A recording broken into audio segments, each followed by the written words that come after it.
Hi everyone, welcome to Geek New Zealand. Today, by popular demand, we will unbox and review King of Tokyo. So let's get into it. King of Tokyo is designed by Richard Garfield and published by ILO Games. This was sent to me by Pixel Park, New Zealand for review. King Tokyo is a game of 2 to 6 players where you play as a monster and you are fighting in a chaotic environment, which is really fun to be King of Tokyo. Once we finish unboxing, I will give you a high-level overview on how to play the game and my final thoughts.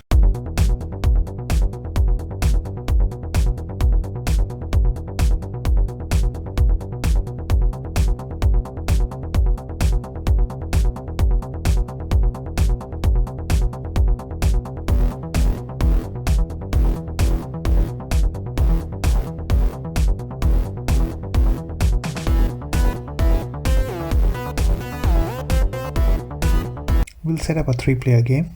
Each player will choose one character which they will place outside the player board. Each player will get a corresponding monster board. The monster board has 2 dials where you manage your victory points and life points during the game. At the start, each player gets 0 victory points and 10 life points. Shuffle the power cards and place 3 face up while the rest nearby face down. Place the special 6 black dice nearby. There are 2 additional green dice which are in play only if you gain a power card which enables you to use them. Place all the energy cubes near the player board. For 2 to 4 players, you use only the Tokyo City on the main board. For 5 to 6 players, you use both the Tokyo City and Tokyo Bay locations. Choose a starting player and then play continues in the clockwise direction. On a player's turn, they can do few actions. One of the actions is first roll dice. Before I explain the roll dice action, let me show you the special die. It has a number 1, 2 or 3 which indicates the victory points you can gain. It has an energy symbol which allows you to buy power cards based on the cost of the power card and how many you have. Smash or the attack symbol lets you attack other monsters which are not at your location. I'll explain this action later in detail. And the heart symbol is which allows you to gain life points or simply health if you are only outside Tokyo City. Going back to the roll dice action, you have up to 3 rolls where you can choose which die rolls you want to keep or roll again for a better roll. Let's do an example.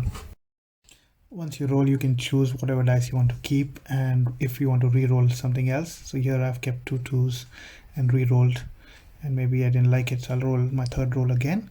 So this will be my final roll, so I'll have to keep the dice whatever I want. So you get points based on 3 of a kind. So if I have 3 2s, 3 1s or 3 3s, I'll get that equivalent point. So if I have 3 2s here, I'll get 2 points, and if I have any additional 2s, I get 1 point for each.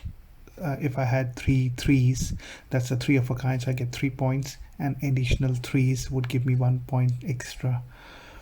So this is how the victory point numbering works. If you kept hearts, you will get equivalent hearts added to your life points, and if you had energy cube symbols, you can collect that many energy cubes which help you to buy power cards. And the attack symbol allows you to attack anybody which is not in your location, which means right now we all 3 players are outside Tokyo, so attack would not be possible because no one is inside the Tokyo City. The second action after the roll dice is resolving dice roll. So if this was the starting player and this was his final roll, we will resolve this dice roll like this. The third possible action on player's turn is enter Tokyo. If no other player is in Tokyo, player must enter Tokyo and place his monster in the Tokyo City. You can leave Tokyo when you lose life points from an attack rolled by another monster. At the start of the game, there is no monster in Tokyo, so the first player must enter Tokyo during this step. Fourth possible action is to buy power cards. You may buy 1 or more of the 3 face-up cards to buy spend energy cube from your dice roll or stored energy cubes from your previous rolls. You replace the bought cards immediately from the face down stack. Think of power cards as special abilities or something which allows you to break some rules. Example, you cannot gain life points while you're in Tokyo, but if some power cards might allow you to bend this rule and gain life points while you're still in Tokyo. So power cards are definitely cool and worth grabbing when you can. You can also pay 2 energy cubes to discard the 3 face-up cards and open new ones.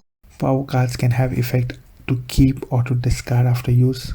Once you activate your power cards, your turn ends and pass the dice to the other player in the clockwise direction. End of the game is when the player reaches 20 victory points, or if you're the only monster standing and everyone is eliminated if they have 0 life points due to attacks from the other monsters. Final thoughts. I've managed to play this game 4 times now, and each time we had different player count, but every time it was fun. I think it's more fun with at least 4 players, but nevertheless, it's a cool game. It's so easy to teach, especially if you have new players in your gaming group who are new to board gaming. This game will get them excited, and I can bet that they will be more than happy to play other games with you, thinking you have a cool game collection. In the last game, we didn't care about getting points and we just went after attacking each other, and it was such a roller coaster and cool way to play, at least we thought. In summary, great fun game. Will I play this game all the time? Maybe not, but I will have fun every time I play, and that's guaranteed. Great game to keep if you have kids and who enjoy monster theme and dice games. Thanks for watching the video, and if you like the content, please share and consider subscribing to my channel if not already. Please keep sending me your review requests and I will try my best to do them. Thank you.